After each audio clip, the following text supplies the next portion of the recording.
Are you two okay? Yeah! We're both fine. We're going to start the ceremony now, before it can recover. Shion. Yeah.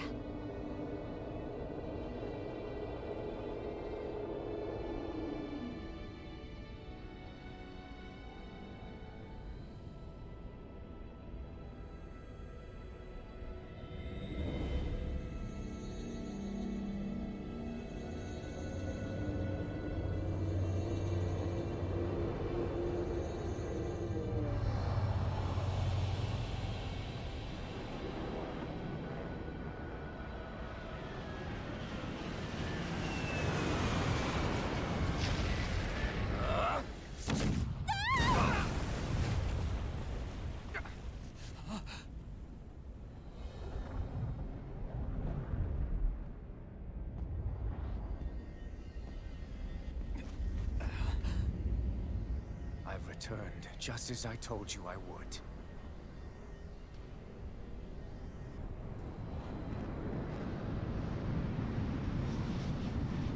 Hurry! The Great Spirit is reviving itself!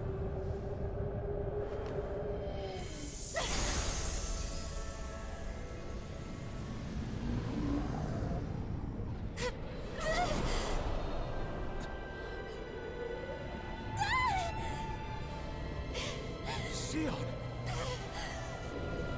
Absorbing the Great Spirit! Apologies. I can't suppress it for very long.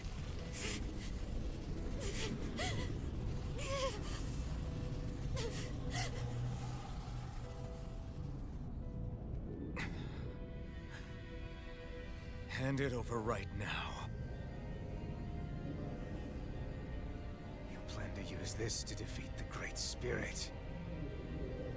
Which is precisely why I'm here.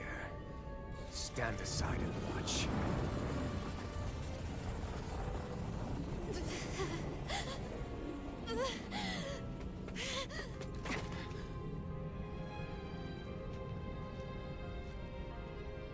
So that you know how to destroy the Great Spirit. Just as well as you and your sorry lot. The Great Spirit that tried to control me will be annihilated. I won't let you do that! Yet do it I shall. And there's nothing you can do to stop me. You bastard! I shall fulfill my duty as a ruler. With this power, I'll bury that woman and the Great Spirit. Then this charade will finally end.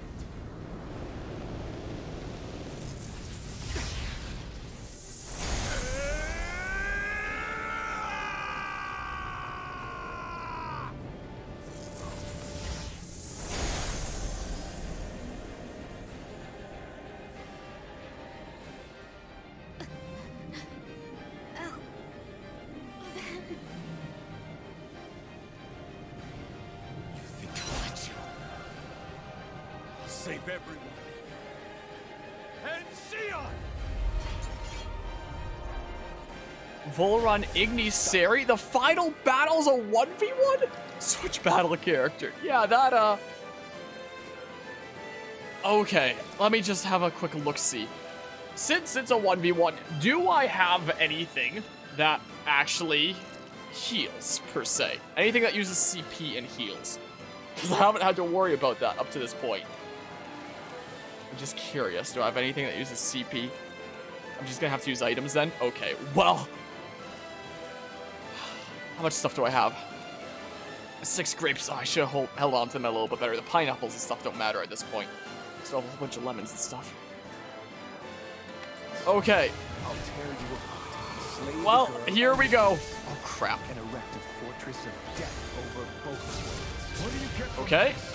When you have all that So I don't want to use too much of my HP during this fight then, considering it's a 1v1. This is so you can rule Oh. all existence just because? My goodness. Even the other ones. Even the Great Looks like our Spirit. boost thing regenerates pretty fast. Oh! Only death So what? Okay. It matters little to me. You are the Boop. truth. Oh, I couldn't capitalize on that as much as I thought I could. A sovereign who couldn't even Well, it wasn't completely out of nowhere. He's been an enemy throughout the game.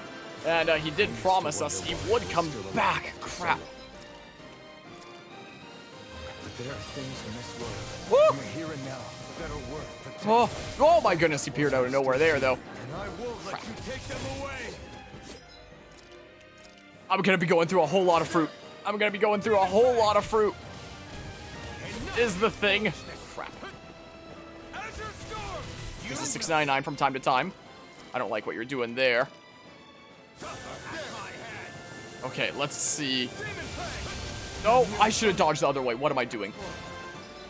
Crap. I need to play much better than I am right now, or else I'm screwed. Is the thing. Yeah, I'll do like an uncharged one from time to time. But otherwise, I'm not going to be doing a whole lot, I don't think. Yeah, I don't trust that. Oh, crap. What the heck? No. Okay. I managed to stun him there. Smackaroo. Can I stop him from doing that? Nope. Sure can't. Sure cannot. Let's see here. Yeah, let's go ahead and do... Oh my goodness, stop. Oh my goodness. Okay. Crap. No. Let's see. There we go. I'm gonna have to use another grape though. Is the thing? Unless the thing is happening here at the midway point. To control others to keep from being controlled. But that's a path of never-ending hatred. Don't you understand? It can only end in destruction. The only way to avoid it is with forgiveness! The words of a coward. Your weakness disgusts me. You're wrong. It takes true power to forgive!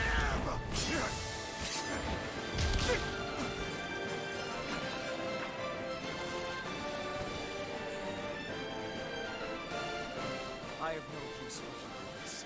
The strong shall always triumph here. Jeez, the cutscenes of this game are certainly something. Oh, I have full health here. I did not mean to do that there. What? Is it because the gameplay of this final bit is different? Oh, my arts are different. I can't open my menu right now. Yeah, it's all just purely the blazing sword. Where's my HP? Is it a unique scripted kind of thing? I have Infernal Torque, Explosive Ring, and Rending Flash as my three things. But I'm stumbling. I'm getting stunned and stuff. I can do my regular attacks, I just can't do regular arts. Is all. Maybe I don't have health because it's a special thing or something? Maybe? Yeah, don't have to worry about taking damage anymore from spamming the blazing sword. But he's got over limit. The music is really epic though. It is definitely very epic here. I do have to say. Yeah, I think this is the, I guess, only battle where we're using completely the blazing sword instead of like the regular sword and a little bit of the blazing sword. Oh my, I don't like the look of this. What is this? What? Try harder. Okay. Yeah, we, Oop. Yeah, I just don't think I have health. I think this is a final boss to just be cool and stuff. That's what this feels like. I can spam my boost attack. This is crazy.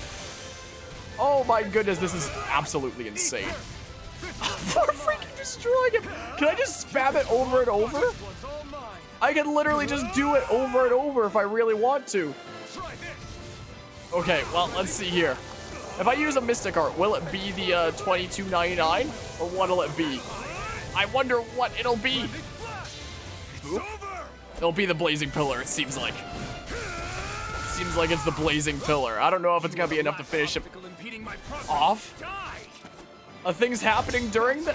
It's a cutscene for it. I guess it wanted you to the blazing pillar.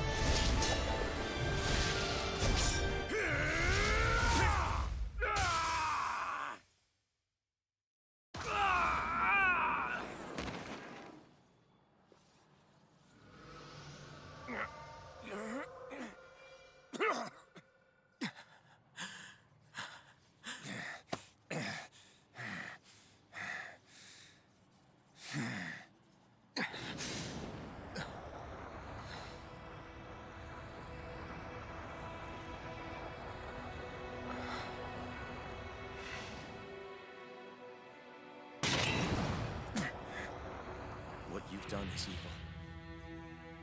There's no denying that.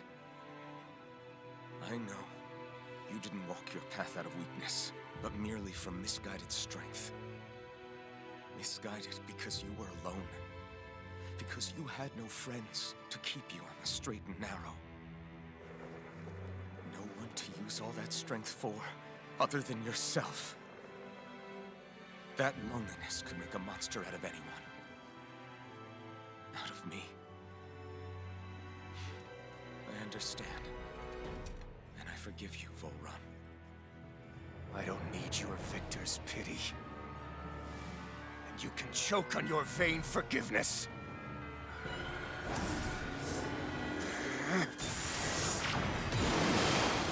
Don't! You wish to save this world? To make your selfish dreams into reality? If you choose to walk that path, you choose a path of betrayal, despair, and corruption. And in the darkness at the end, I'll be waiting for you! Volrun!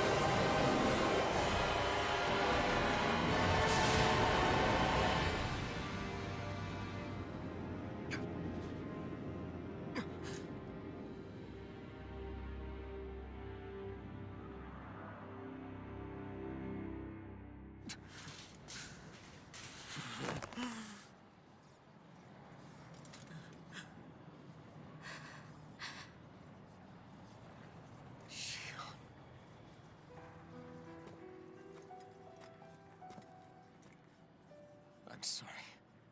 The Renaissance is... Yes. But you still possess the blazing sword. It may not be quite as strong as the Renaissance, but nonetheless... I can't. I would never. It would kill you! My thorns, they're... Soon the great astral spirit will break free. And when that happens, no one will be spared. But there's still time. You can still destroy the thorns. And me with them. But that's exactly what we've been fighting to prevent. I promised I would find a way to save you. You did. I know. But I don't want you to die either. So please, don't let me be the end of the world.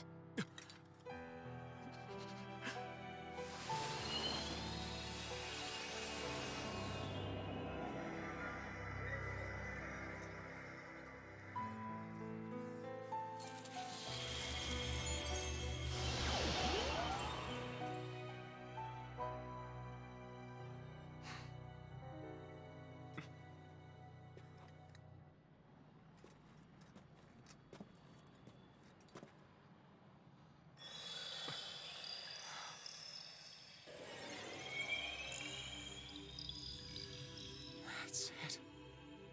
Look! The path Dana's energy flowed through is still open. We can use it to call out to Dana's will! Alphen, what are you saying? Don't you remember? Rinwell said there was a little bit of Dana's will inside all of us. If there is a way everyone can come together to form Dana's will, then maybe we can ask for it to help us, to find us a way out of this. Are you really saying that if all of Dana thinks of saving us, it will become the will of the planet itself? That's madness. Maybe so, but it's the only way we can save you. And the only way to save Rena, too. To save Rena? That's right. Rena's will never had evil intent. If we're saving everyone, that includes them. I don't want to live in a world without you, Xion. And I'm tired of living a life built on death. Alphen, I'm with you.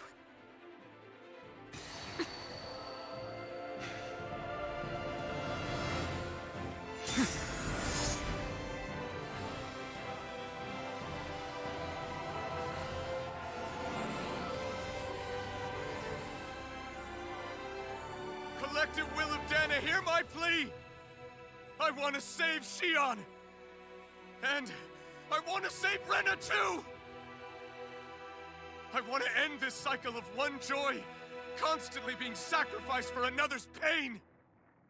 So please, grant us your strength!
So that's the ending of the credits then.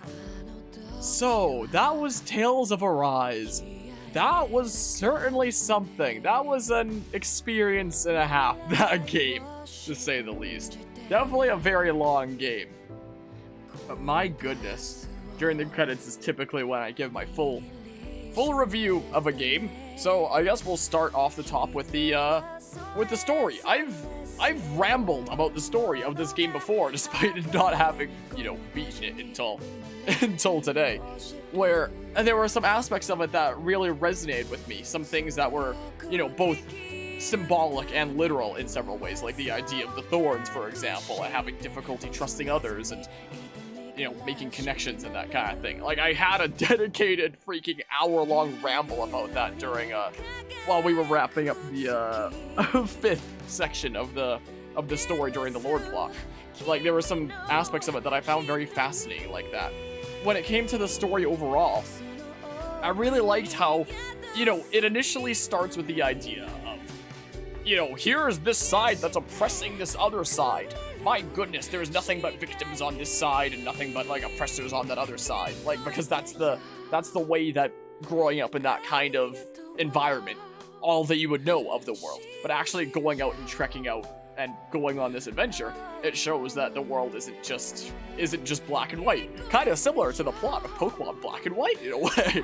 But it showed that, you know, there was good on both sides, there's evil on both sides. That, you know, what determines your worth should be like the quality of your character rather than, you know, any factors that you can't control. And you know, there have been plenty of other stories that I've seen that have made that exact same argument, but the way that this did it was, I don't know, just really, really well done and in a fascinating kind of way. So it doesn't show the English voice actors here. Well, there's a complaint. It should show both, but there's that. So I found that really fascinating. Same with like the main big bad at the very end. It's like even the freaking reverse donut planet isn't truly evil. It just wants to survive and such. And I found the whole idea of the character of Volron very fascinating, because Volron, as Guzma was saying in the chat earlier, was very much like the reverse of Alphen. Like, Alphen drew attention to that at the end, saying that they're basically like the same, except one wound up, you know, having friends to support him and steer him on the right path, and the other didn't. It makes you wonder what would have come of Alphen if he was completely on his own and he found out that he had that kind of power, if he didn't have the Iron Mask, you know? That set him out on his journey and meeting friends and whatnot. Makes you think that, like, in another universe, Alphen could have turned out like Volron in a way, and I find that a fascinating kind of idea. So you're finally awake. You're trying to cross the border.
Let's go!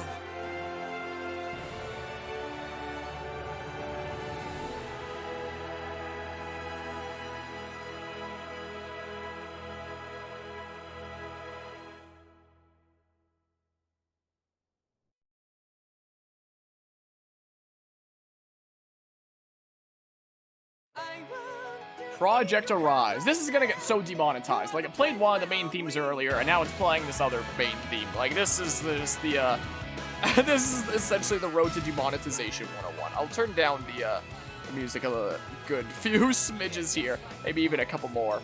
Maybe even a couple more smidges. Well, I can't wait to get demonetized. You'd love to see it. But yeah, and it seemed kind of like the planets sort of merged at the end there as well. It seemed like. Yeah, I do gotta say, like, the cutscenes in this game, mostly, like, the 3D animated ones for me were just like, oh my goodness, that is some of the most clean animation I've ever seen. Like, in terms of the anime animated cutscenes, like, okay, yeah, that's the kind of thing that you would see in, like, a show anyway, I guess. So it's not like it's, you know, like it's unseen before. But, like, the 3D models and animations in a lot of the cutscenes, oh my goodness, it was freaking clean and beautiful. And my goodness. I've said it before, and I'll say it again during the credits. One of, if not the most graphically impressive game that I've ever seen. Oh my goodness, like the animations during the cutscenes. Like the very first time that we fought Volron, and well, I guess the very first time he technically won. I was talking about like the first time that we defeated him, but the first time we fought him was hella clean as well. The freaking fight between Alphen and Volron at the end of the first story arc. Oh my goodness, so freaking beautiful. And the counter stabbo he did. You mess with the labo, you get the stabbo. That was hella clean. Like, this was a very, very, very visually satisfying game to play. Like, just both in terms of the world and the graphics, and actually putting my $800 graphics card to good use, and the actual freaking animations in the cutscenes being really well done. Like, you typically see in a lot of games, especially like a lot of longer games, like, not a whole lot of work being done into, like, cutscenes. They're all, like, really quickly hammed out because, you know, there's a lot of cutscenes to make. But this, oh my goodness, the cutscenes were so good. Of course, there were, like, a lot of different kinds of cutscenes. Like, there were the fully animated and, like, super big cinematic cutscenes. There were the ones that were, like, a lesser kind of version of that and had, like, text in a slightly different way. There was the party chats that were a slightly different thing, and there was also talking with NPCs that was a whole different thing. So it's like, there's things like party chats and the quest kind of thing, Bob, where, you know, they are a much simpler version of the cutscenes. But that's very understandable, considering how many of the, you know, fully animated and high-quality cutscenes there were, that I genuinely wonder how many hours of cutscenes this game has. Like, oh my goodness, the amount of animation work on this, of making it all, you know, really beautiful and believable and whatnot. Is there a game you dislike the cutscenes of the most? There's a lot of games I really, really dislike. Are there any games that I really, really dislike the cutscene work in them? If I thought about it, I could probably come up with some answers, but I'm not quite sure. I could rate this like higher or lower than other games I've played. Like this, in terms of its cutscenes and animations, was probably like one of the most expressive games I've played. Second most would probably be something like Xenoblade Chronicles 2, if I had to guess. Oh, thinking about games on the Switch, yeah, there is a game with cutscenes that I think are kind of jank and maybe not the best. Pokemon Sword and Shield, sometimes, not always. Ilka, that's apparently the company that I was just talking about. Pokemon. That's apparently the company that's making Brilliant Diamond Shine Pearl, which is really, really weird considering Ilka is typically a company that's only helped with other games before. And I guess this was one of the games they helped with as well. Like, they're a company that helps with other games. Brilliant Diamond Shining Pearl is the first game they've actually made. Apparently they were involved with Tales of Arise. Wow. That's interesting. That's some interesting news. But yeah, there's no way the Switch could handle something like this. Like, it was very crazy. Like, in terms of games with this art style and media with this art style in general, I did not grow up watching any anime shows apart from Pokemon, or like playing any games that had this kind of art style. I think the first game that I played that had this kind of art style was Xenoblade Chronicles 2, when that released in 2017. And at first, when I saw the art style of that game, I absolutely hated it. And I thought it was, like, hella ugly, and I was like, oh, I'll pick it up and play it anyway, because I absolutely adored Xenoblade Chronicles 1, and it's, like, one of my favorite games ever, so I'll probably still really like Xenoblade 2 at least. So I picked it up and played it. And I went from hating the art style to absolutely loving it. Like, first, I thought that things like the eyes being so large were, like, really wonky and strange looking. But then during the cutscenes of Xenoblade Chronicles 2, I thought that was, like, one of the most beautiful parts of it, because you got to see just how expressive all the characters were, and just, like, see the emotion in their eyes, and the cutscenes of that game are really beautiful. And I feel like that's something that is, like, reflected even more so in something like this game, where, oh my goodness, the freaking eyes of the characters during the cutscenes were telling a story in and of themselves. And I found that really, really fascinating and really, really satisfying to be able to look at the characters' eyes in the cutscenes and just kind of know what they're feeling from that. So, incredible job done to you know, all the animators and modelers that brought that to life, because that was really, really, really cool to behold, you know? Other aspects. The music. Music is really good. I feel like I couldn't appreciate it fully because, you know, before I was a content creator, I'd just be sitting there playing games and, you know, the game would be the only thing that I'm listening to when I'm there playing games. But as a content creator and doing this, I'm not only listening to the game, but I'm listening to, you know, myself speaking as well. And I have no idea what you mean, Guzma. I talked about both. I'm sorry to say, I don't know if you just have, like, stream delay or what the thingamabob is there, what's going on, but, I feel like I probably couldn't fully appreciate the music because, you know, I would have to hear it over myself talking, and I'd be talking a lot during, like, absolute craziness.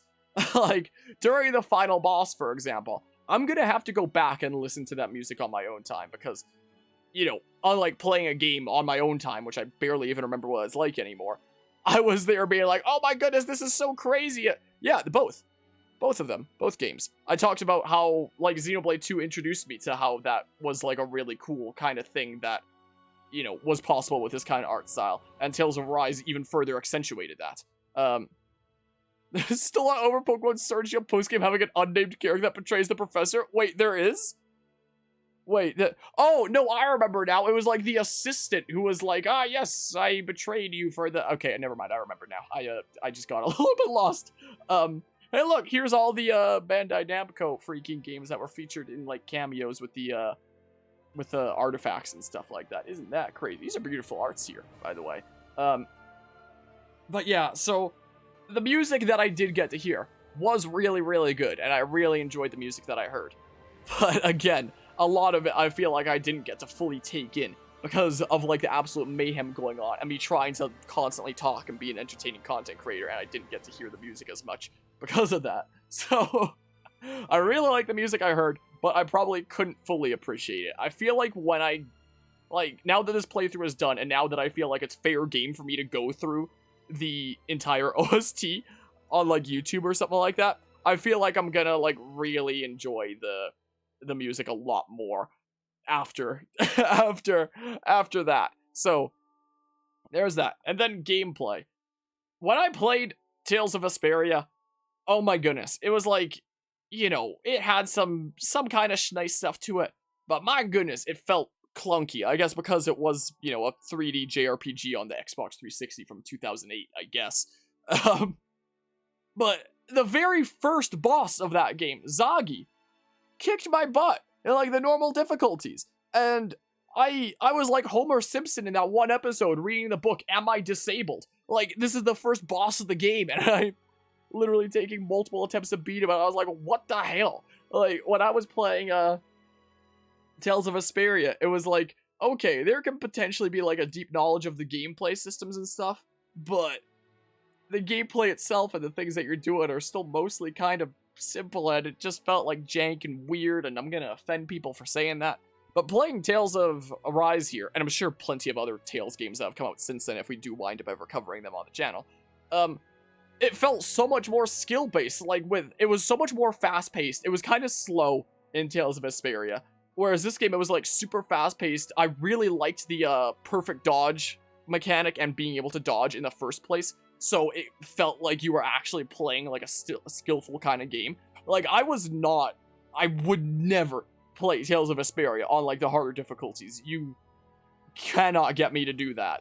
I consider that at the beginning of the playthrough, like, oh, sometimes I play games in, like, the harder difficulties just to have that be my playthrough of the harder difficulty. But after I played a little bit of Tales of Vesperia, I was like, no way. No, it's not happening. I'm never gonna play, like, the harder difficulty of that game. It's not happening. But this game, when I started playing a little bit of it, I was like, oh, this actually feels like pretty skill-based. And, like, how well I do is based a lot more around my own skill. And that's why I decided to do a whole playthrough in this of hard mode. Of course, it's not completely skill here, considering you've got, like, 3 AI allies that are constantly going down to the hard mode bosses, and you need to factor in methods to constantly be reviving them. And, I mean, that's exactly what I did when I factored into my strategies, but, you know, when you've got AI that are constantly going down. It kind of sucks sometimes. I mean, I was also constantly going down, so maybe I shouldn't be talking shit about the AI when I freaking died just as much, if not more. But you know what I mean.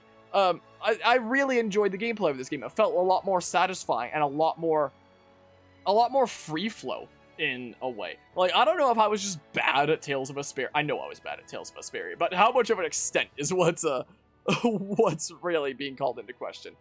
It felt like I was just like recycling the same kinds of things over and over in Tales of Vesperia, and I guess I kind of played in a similar way in this game, but it felt so much more like free flow and like learning your enemy's attack patterns and being able to like dodge them in better time. No, I don't want to fight bosses with only one person, but it'd be really cool if this game had something like Steam Remote Play, being able to play with other friendos to control the others, because all the other Tales of games on Steam have that, but this one doesn't. Every other Tales game on Steam, you can do co-op and have the other characters be controlled by other players instead of AI, but that isn't an option for this game, and that's big sad. So if we do more Tales of games on this channel in the future, then we'll freaking do it multiplayer. Is what we'll do. It's boat guy. Whoa, I didn't even notice boat guy there. I didn't even notice a thingamabob. Like, I can absolutely see myself bringing in fellow nerds. Here, I'll even turn this up so you get to see the full art, because this one's a freaking big art here. Oh, and there's the boat guy as well, in the far right. If we do play more Tales of games in the future, we might play Tales of Symphonia, maybe. We'll definitely bring in, like, some other nerds to have it be, like, a multiplayer playthrough and, like, a crazy set of shenanigans. Because if I was feeling, like, clunky and sketched out by the gameplay of Tales of Vesperia from 2008, I'd probably be even more put off by Tales of Symphonia from, like, 2004, you know? So I feel like to keep my motivation up there to get all the way through, it would definitely greatly benefit me to be doing it with other people. Because you get way more motivated to do it then, because it's so much more fun when you're doing it with someone else and you bounce ideas off of them. And if you're getting frustrated or making fun of the story in some ways, then you can do it with a friend. So if we do continue with more Tales of games in the future, next one would probably be Symphonia, and it'd probably be at least with that Guzman nerd. Maybe Anima as well might be interested, and I don't know if we'd have a fourth, but that's like that. If that happens, it's not this year. if that day comes to pass that we start that, it's not gonna happen this year. Definitely not. Sometime next year at the earliest, if that happens. That would actually be like hella fun. The game will now save your clear data. Loading this file will unlock a new quest where brand new adventures and encounters await. Note, the clear data save point is right before the final battle. You have also unlocked New Game Plus mode on the title screen. New Game Plus allows you to carry over your clear data into a new game. Okay, so there's a new quest that's yeah, let's go ahead and save the thingamabob is what we'll do. I'll save into this slot just to be safe. Hey, look, there's that background again. Yeah, so we have a star, and the background goes onto there. That's really neat. I didn't finish my review though. So for the most part, I really liked a lot of things with this game. Also, I just got the achievement Destined Liberator. Save both worlds from impending destruction. A bright future awaits the people of the new world. But thinking about Steam here, let me tell you my biggest complaint about this game, and anybody that's seen a decent bit of this playthrough has seen this coming. So, about that store page. Here. Like, can I just find, like, the full list? Oh, I guess this is the full list. So, you wanna... Oh, did they reduce it by $1? I swear, I paid $23 for this. It's $22 now. Or maybe I'm just thinking $23 with tax, and that was always the price it was, or something. But yeah, yeah, so about this. $22 for costumes, 2 battles, and 1 attack. You want this set of costumes that I guess gives 1 costume per character? $20 for 6 costumes. What is this? A freaking mobile game? Or like a freemium game or something like that? Do you hear about free... I heard on Twitter that apparently recently a Lucario costume was added to Pokemon Unite, and apparently it cost like $40 USD. It's kind of what this reminds me of, is freemium games like that. Want 3 costumes for the male characters? $7. Want 3 costumes for the female characters that are the crossover thing? $7. You want you want double experience in SP until the end of time in the game where grinding is relatively slow? $7. Want more money? That'll cost real world money. The power of the credit card. We can also just give you levels. Just paying for it like that. You want the literally part of the options menu is locked behind a paywall.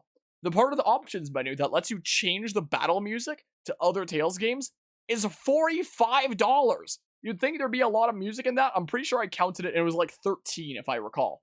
I'm fairly certain for like this, I believe this is 13 if I counted right in the past. For 13 themes to change the battle music to $45. I have an easier solution. Mute the game or just mute the in-game music while playing this other OST on YouTube.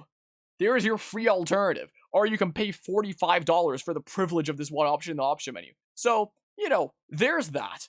$7 for each of these sets of 3 costumes for the thingamabobs. Of course, all these are in the library because they came with the Ultimate Edition, because I always showcase the biggest version of, whatever new release comes out so I can talk about whether it's worth it or not.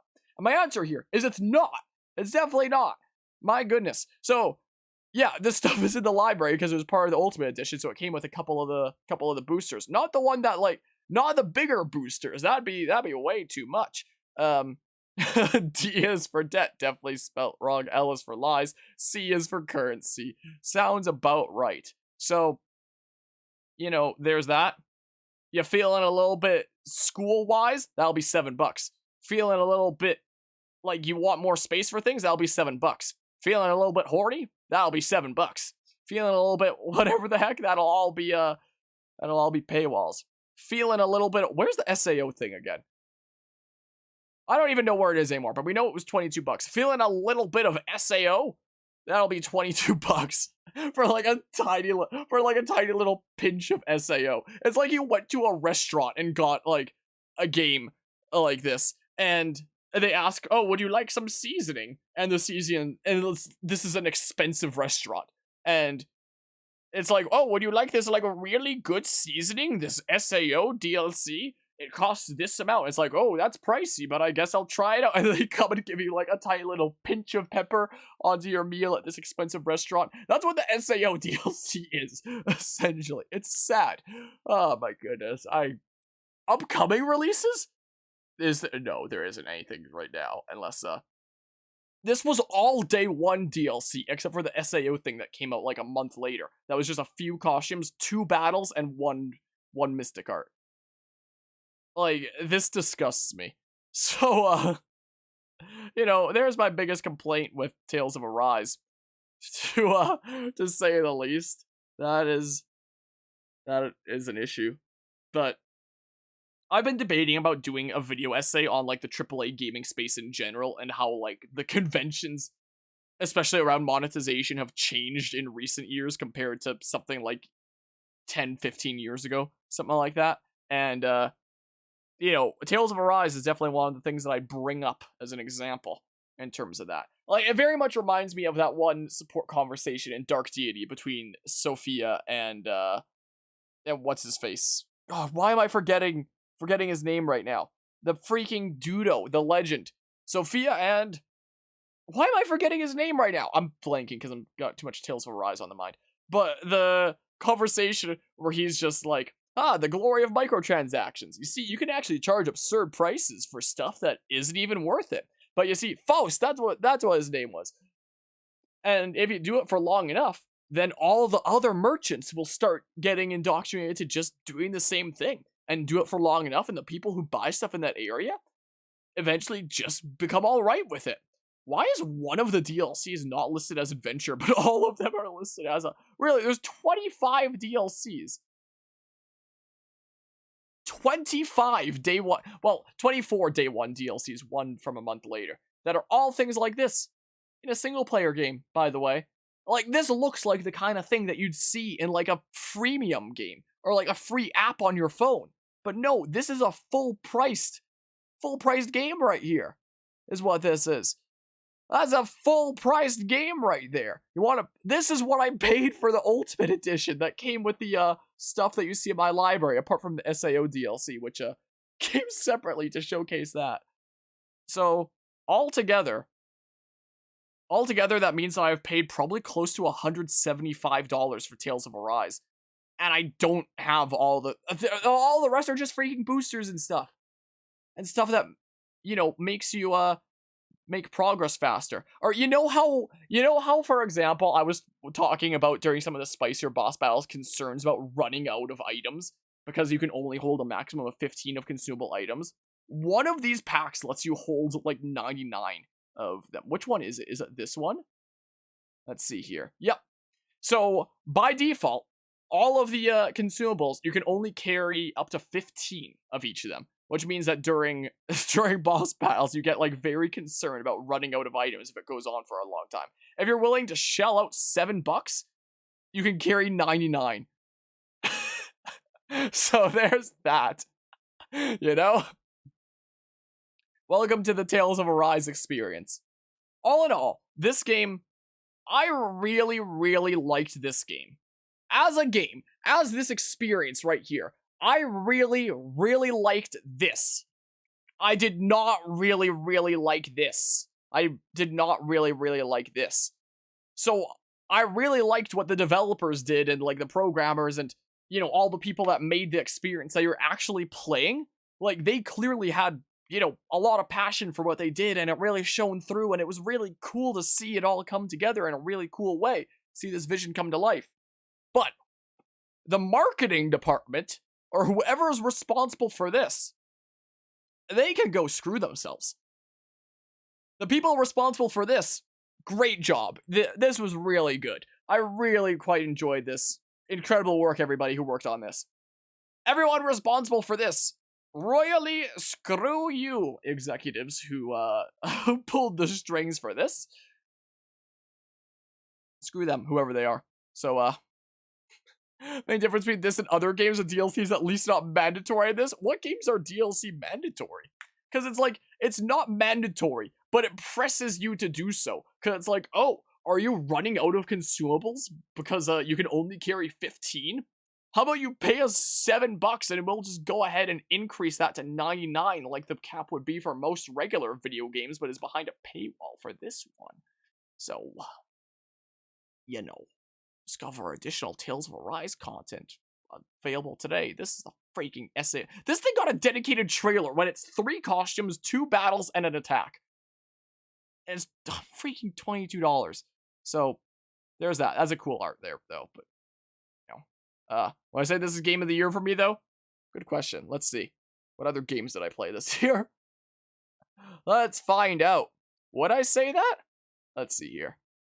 Let's see. Oh, I can turn the Dogi Cam back on now. I don't need to see my channel trailer. For whatever reason, when you customize your channel, you can set, like, content for returning subscribers, which I probably have set to my, the historical game video essay, and something that's shown for people who haven't subscribed yet. And it counts me as not subscribed to my own channel, so every time I go to my own channel, it plays my channel trailer, and it's annoying. And I've heard the first few seconds of this channel trailer so many times, enough times to drive me crazy. Let's see here. What games have I played this year? I really liked Metroid Dread, but I'd probably put Tales of Arise above that, most likely. Like, Metroid Dread might be my favorite Metroid game, but Tales of Arise was a really, really nice thing. What other games have I played this year? Deltarune Chapter 2 was definitely pretty darn fun, to say the least, though. Skyward Sword HD would probably be, like, my anti-game of the year. Like, a least favorite game of the year. Because Skyward Sword's, like, my favorite Zelda game. But Skyward Sword HD is a freaking disgrace. Let's see here. What else was stuff that I did this year? That was stuff that came out this year. Oh, what would be my anti-game of the year? Bravely Default 2 or Skyward Sword HD? Those ones might be competing for my anti-game of the year. Is what they might be. Let's see here. And then, this was the beginning of this year, was Black Flag. So, looking at the stuff that's here in terms of, like, new releases, not old releases. This marked the beginning of 2021. I know because I started this freaking January 1st. Look at this. January 1st, 2021. I know. I remember these things.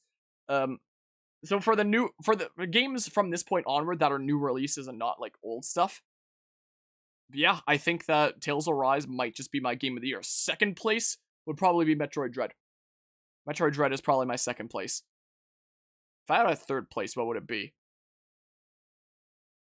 If I had a third place, I don't know, maybe Dark Deity, honestly. Maybe. Is what it might well be. An anti-game of the year is a competition between Skyward Sword HD and Bravely Default 2.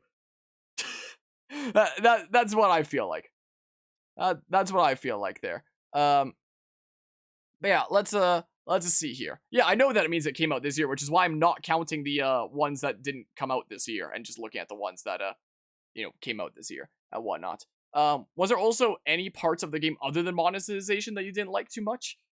I know you were mentioning that some people had complaints about like the lore dumps later on, but I've kind of talked about this already, how I didn't have any problem with it, because it's like, it's done so much showing rather than telling up to this point, and it's already established like the framework of like the world and the beliefs of these characters. Now it's time to like give you the answers or wrap up the story, and I'm fine with that, and I feel like that would actually be better than having another like 5 lords equivalent plot just to get like the rest of the answers. I feel like that would drag on way too much.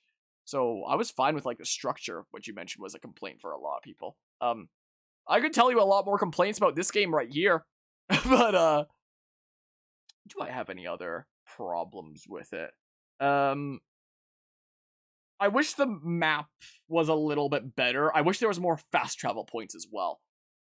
I do definitely wish that there was more fast travel points. I found that a little bit annoying, having to like fast travel to, if I have to go somewhere specific in like a dungeon or something like that, having to fast travel like outside the dungeon and then do like a 3,000 mile hike across the dungeon to get to where I need to go for like some side quest or something like that. That's hella annoying.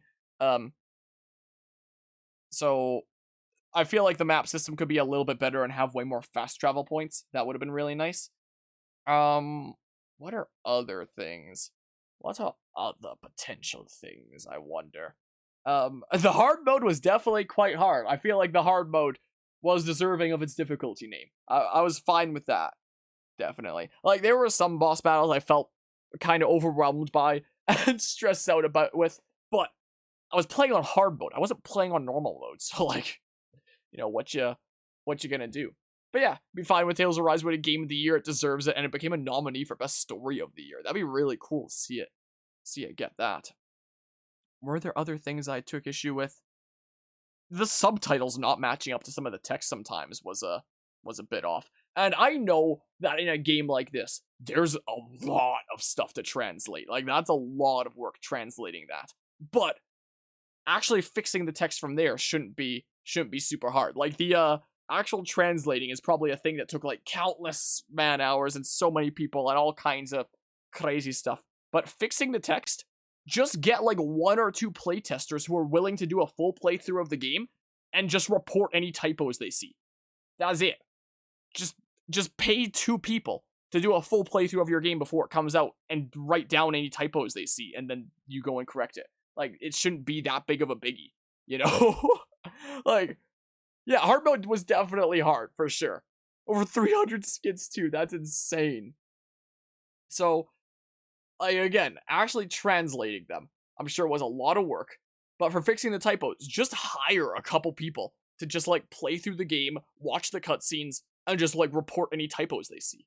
Like, why is that not a thing that... Like, maybe it is a thing in game development. But as far as I hear, it's usually not a thing in game development, and, typos in games like these usually go unfixed. Like, freaking Bandai Namco, you want to hire me to play your games before they come out and tell you any typos? Because I'll gladly do it. I'll gladly do it. I'm sure there's plenty of other people who'd gladly do it too. But, I don't know why that's not really a thing. Or maybe it is, and maybe the people doing that just did a crappy job. Crappy job? But pay people costs valuable money. Pay people costs valuable, let's see here. It costs the valuable freaking store library or whatever the content for this game money. We can't potentially dig into our probably butt ton of money that we made off of this. That'd be ridiculous. My goodness. Yeah, there's that. And there's that. So, I mean, and yeah, I guess text translating and voice translating would be different. Wouldn't they just, like, translate the voices first and foremost, and then somebody can just, like, listen to the voices and write down what they're listening to or something? Maybe? I don't know. I have no clue. What's your thoughts on the inspiration this game took from the Xenoblade games and other games? Because at this point, it's obviously took a lot of parts from Xenoblade 1 or 2. I'm perfectly fine with that. I thought it was really cool. It gave me something, like, familiar yet different in a way. And I thought that it was cool to see, like, a new take on, like, similar ideas and stuff that I'd already seen, you know? I found it fascinating. And I found it way more beautiful than Xenoblade 1 or 2. And Xenoblade 1 and 2 are beautiful games. But, you know, they're confined to the limits of the Switch, which can make beautiful looking games. Xenoblade 1 and 2 are a perfect example of that. But, you know, it's not going to be able to go up to the potential of, like, my $800 graphics card like this game is able to do mostly justice to. I guess that's another complaint that I'd have, is sometimes the render distance is just weird. Like, sometimes things load in, like, weirdly. Like, we've seen that, especially in Menancia, but all over the place, things loaded in kind of weirdly. Which I would have hoped wouldn't have been a problem for, like, graphic things to load in weirdly when I'm using an $800 graphics card. But you know, there's that. If I paid close to $200 for this game, that means that my graphics card is worth about the same as about 4 times what I paid for Tales of Arise. It's not as many times as you would think it should be, is it? But yeah, Tales of Arise for Smash 6, I'd be down for that. I'd be down for that, honestly. But yeah, let's see here. How about in other Bandai Namco games like Dragon Ball Xenoverse 2, the subtitles are more literal translation, while the voice lines sometimes have to be changed a bit to work with English.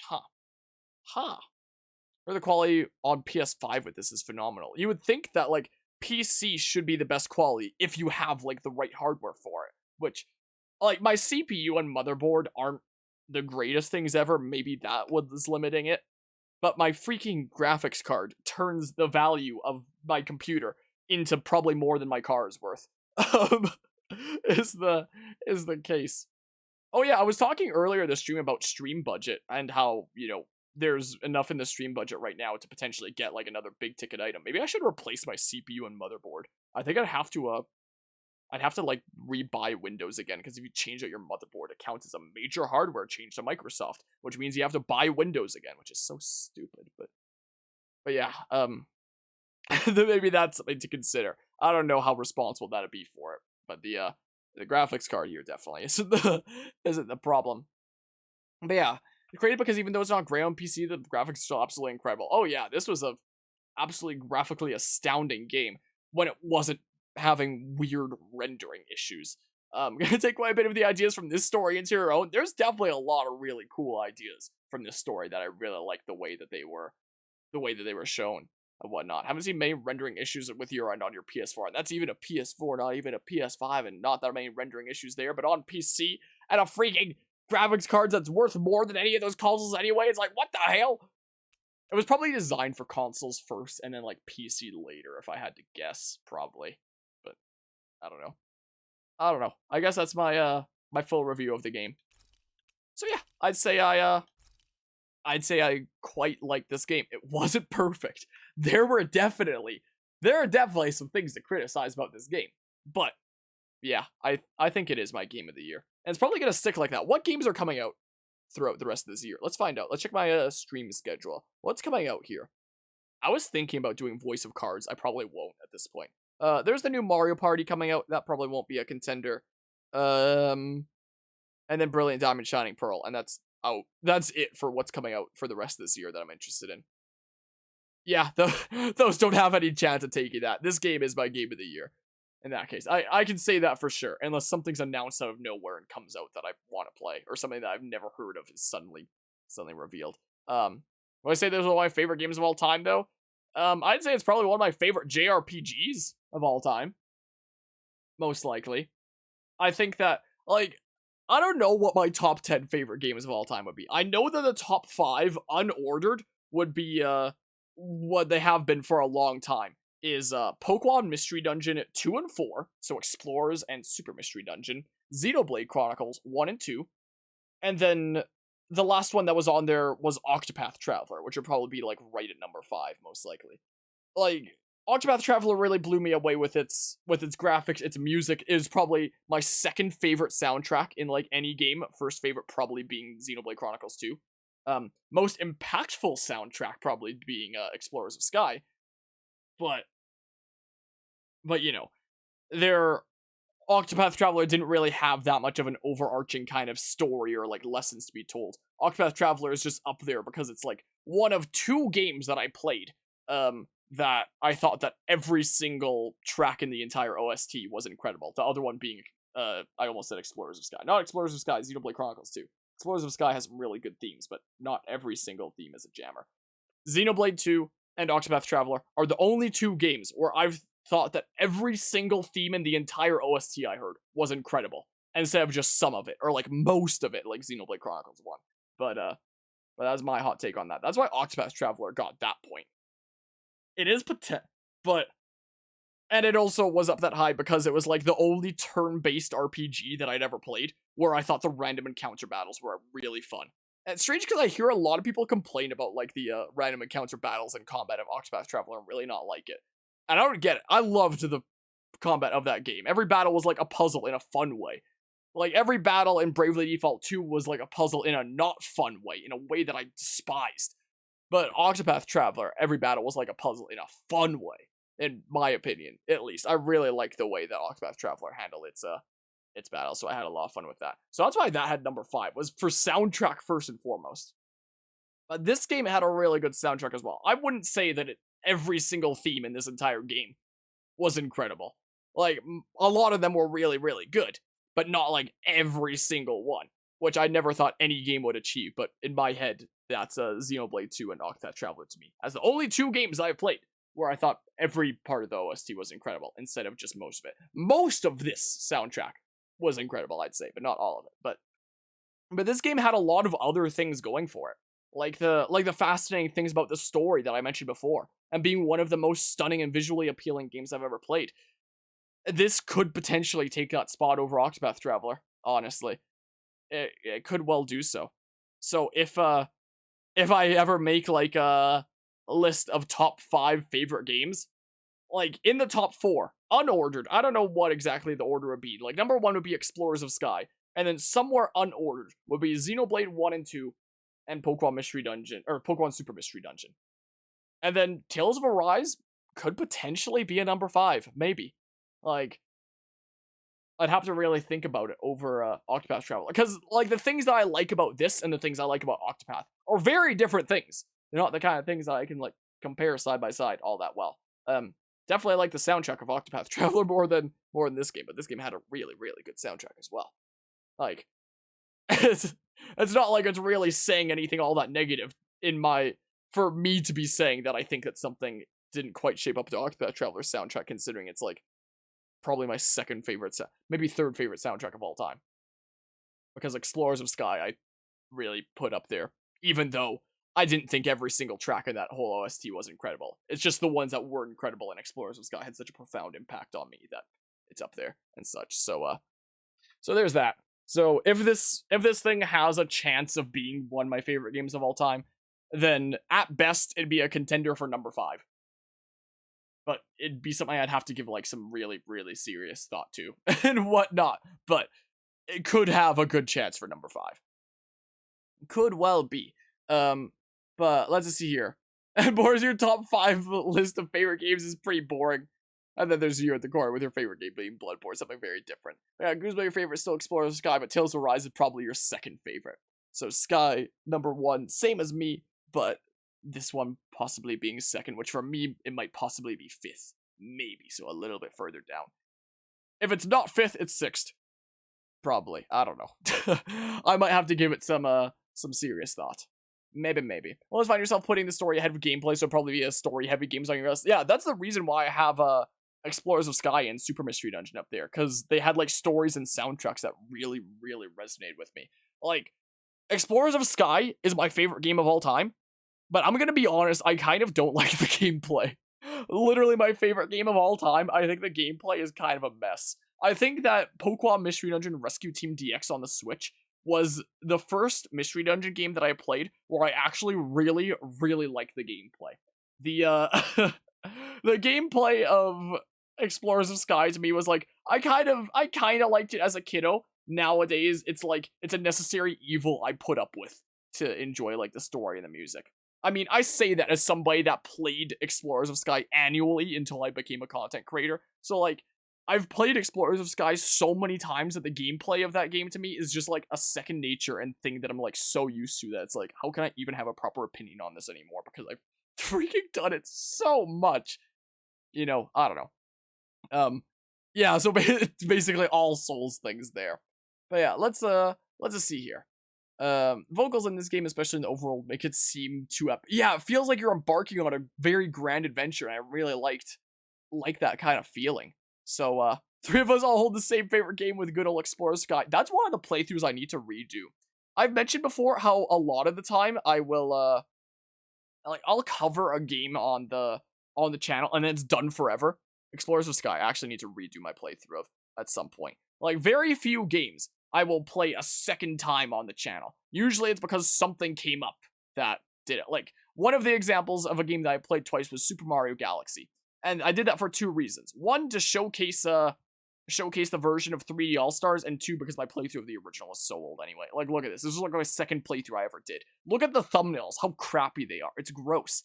Like, so that was a case, for example, of something that I did 2 playthroughs of, because I showed off the 3D All-Stars version, and the 3D All-Stars version kind of sucked. But that's neither here nor there. But Explorers of Sky needs to be one of those. Because in the early days of content creation, I played PMD1, PMD2, and PMD4. I still, to this day, have not done Gates. I need to do Gates at some point. Like, I don't have to worry about redoing this playthrough ever, because there's Rescue Team DX anyway, so there's already, like, where is Rescue Team DX? Sometimes I know exactly where everything is. Like, I know roughly where it is, because it's all in reverse chronological, but, so this one already has a better playthrough, so I don't need to worry about, that. So I'm good on PMD1.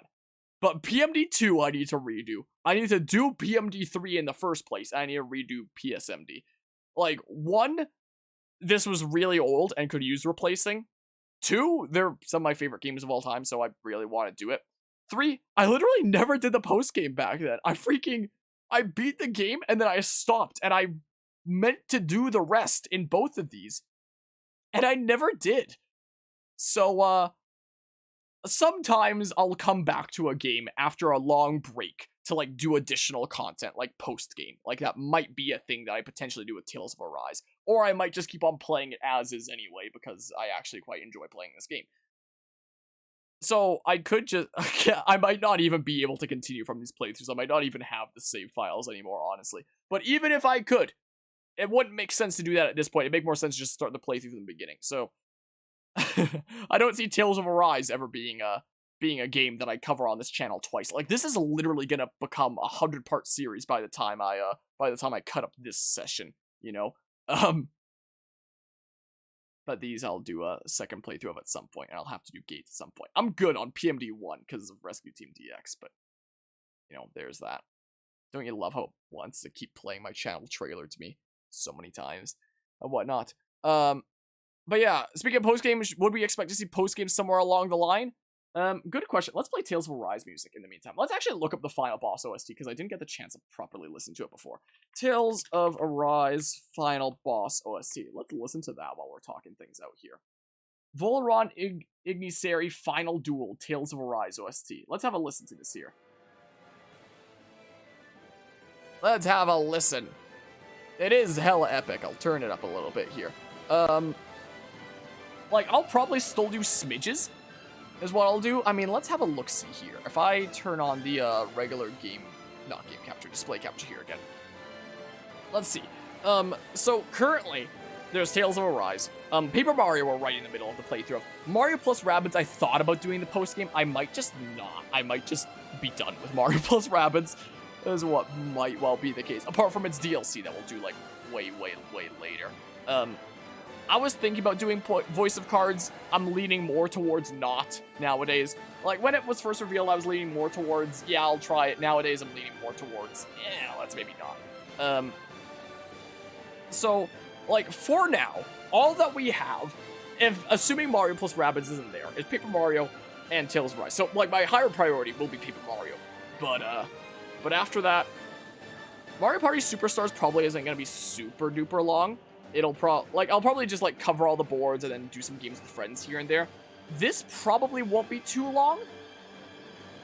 This will probably be 2 sessions. We'll worry about that another time. This will probably take a while. And I might just do one. I'm leaning towards just doing one instead of doing both. I'll probably just do Brilliant Diamond. I don't want to do the original plan of doing one on each platform anymore. Oh, this will take up my time when that comes out at some point. Maybe it'll come out in December. Who knows?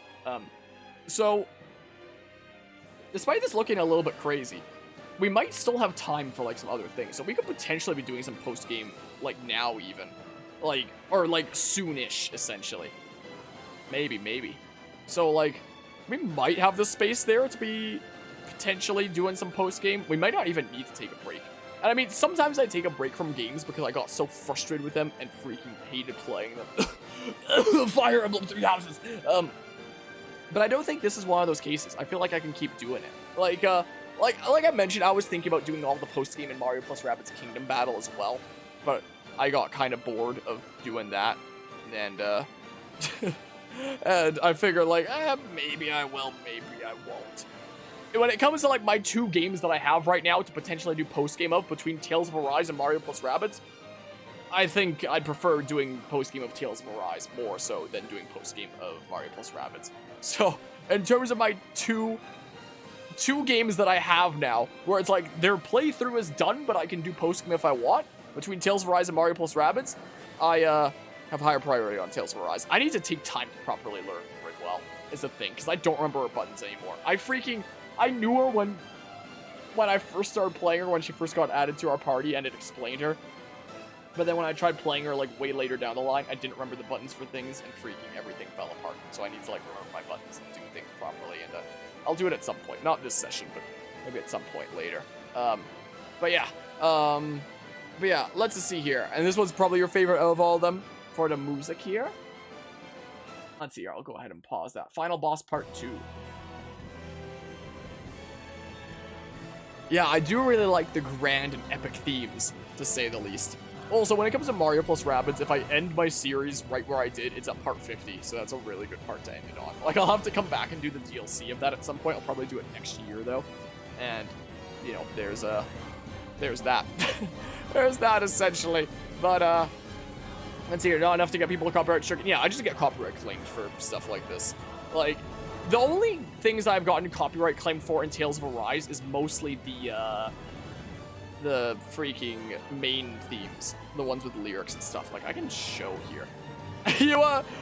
In case anybody's wondering why I keep open 3 tabs that are all YouTube Studio, is because I have one that I'll, like, copy the description from, like this. I have one where I actually edit the parts I'm putting up, so it's like, I'll copy this and then go to this tab and do that. And then I like to have one where I can navigate to other parts. So, in case anybody wonders why I have 3 tabs open of YouTube Studio, that's my norm, and that's just the thing why. So, like, if you look at the monetization, whether it's on or not eligible for all the Tales of Arise parts leading up to this session, a whole bunch of on. This one's ineligible because this was, I guess, a big thing, and it played, like, the main themes. Oh, yeah, because this was the bit where we got on the starship, is what it was. This was the bit where Shion came up about, you know, what her real motivations were. And it started playing, like, the main theme really silently along with the lyrics. So that went ahead and got me demonetized there. Where else? Let's see here. If I just search specifically for Tales. If I go ahead and do that and show all, and then I go ahead and increase the amount of thingamabobs here. So this was the end of Arc 1. So the end of Arc 1 has the main theme at the end, so that one's ineligible. But then the rest of them are on. The rest of them are on just fine, so we can go ahead and look this way. The first part probably does. The first part doesn't? Really? I'm actually very surprised about that. I'm very surprised about that. So what? We've had, if I go back a page, 2 parts ineligible, and that's it. Well, probably 3 now, because this part's gonna this part's definitely going to be ineligible. The stuff that we're doing right now, there's no way this gets monetized. There's no way it does. It's not like I get along with you from this kind of stuff anyway. When I play through stuff, I just put the, there's the monetization. I just put the freaking overlay. I don't do either of those on playthrough stuff, because I figure I make them, like, en masse like this, doing streams and cutting up into parts. It doesn't warrant doing stuff like that. I only do that for, like, video essays and bigger projects, so I just do that anyway. So it's not like I care that much about revenue. I'm still a small YouTuber where this is not where my main viewership is. The stuff that I'm getting revenue off of is, like, the video essays that do well, essentially. That's where, like, probably 90% of my YouTube revenue comes from, is not this stuff anyway. So if I have a thing that gets, like, demonetized like this, I just figure whatever. If I'm doing a video essay and I upload a test version of said video essay that's unlisted just to test out its monetization, and it's not monetizable, then I gotta redo that for my video essays. And that has happened before. This video essay got demonetized for, in, like, one of my test versions. When I talk about Red Dead Redemption here, I originally had a trailer playing here of Red Dead 1, I believe. And apparently, if you use a trailer of Red Dead 1, that makes all the revenue go to them. You're not allowed to monetize it. So it's a very good thing I upload an unlisted version to test that first, because it just literally did not let me monetize this. It was monetized going to the owners of going to Rockstar, I guess. It's Rockstar that makes Red Dead, right? Apparently showing footage of Red Dead 2 trailers is fine, but Red Dead 1, no way, Jose. Or maybe I'm getting them mixed up. I'm pretty sure it's showing trailers of Red Dead 2 is fine and Red Dead 1 was not allowed. It's weird. I could probably find the original, how video games make, like, this one, right? Let's see here. Yeah, so this was the version that had Red Dead 1 footage. Copyright claim. Your video is ineligible for monetization due to a copyright claim. So, there's that. Yeah, you do the freaking trailer for Red Dead 1, and they yoink that. They yoink that. Yeah, they don't like that. So the original here had a trailer of Red Dead 1, and, that wasn't allowed. That got me demonetized. So I had to take that. Like, so here was the version 1 of this, and I had to edit it and make version 2, which I believe is the current version that's up there. So how did we get to talking about this? But yeah, we got the entire playthrough of Bravely Default 2. You bet his boss. He wants to freaking Bravely Default 2. Let's see here. Bravely Default. Let's show what Bravely Default is like. Ineligible, on, ineligible, on, ineligible, ineligible. Wow, it's like a 50-50. Oh, there's a whole bunch there that are pretty okay. Eligible and ineligible. Welcome to Bravely Default 2 music in a nutshell. Wow, there's actually more on than I thought there would be. All right, let's go to the next page here. Well, this is my Bravely Default 2 playthrough. Wow. Wow. I love part 1 and 2 are ineligible here, and then part 3 is okay, and then, like, the rest here are just that. You can see by the likes and dislikes, there's more mixed reception because people hated my Bravely Default shenanigans. People hated that I was struggling, and it really brought down my morale for playing the game even more. That people hated that I was struggling and hating stuff. But yeah, there's that. There's that. I wonder if you can see how much revenue an individual video has made you. How much would a video with 22 views and just overlay ads make? Can I check that? I'm curious. It'd probably be like pennies. Can you check that? I'm actually curious. Okay. Look, it's a big YouTube bucks. It's a big YouTube bucks, not even a penny. Yeah, that sounds about right. That sounds about right there. That's end of that. Yeah, that somehow it's not too surprising. I'm gonna go back to playing the Volron one. That Hermione now owns all of your glorious nothing, Guzma. I now own all the glorious. So this is like, that's what I expect more from a playthrough kind of stuff. So this is not where my revenue comes from for YouTube. My revenue from YouTube comes from freaking video essays and stuff. A lot of people are super secretive. A lot of YouTubers are like super secretive about how much revenue they. What? Why is it playing that there? super secretive about how much revenue they make. This is the kind of thing where if anybody wants to know, they can know. Like, I'm not wanting one of those YouTubers is like, I gotta hide all my stuff. Yeah, this is where the money came from to buy my $800 graphics card.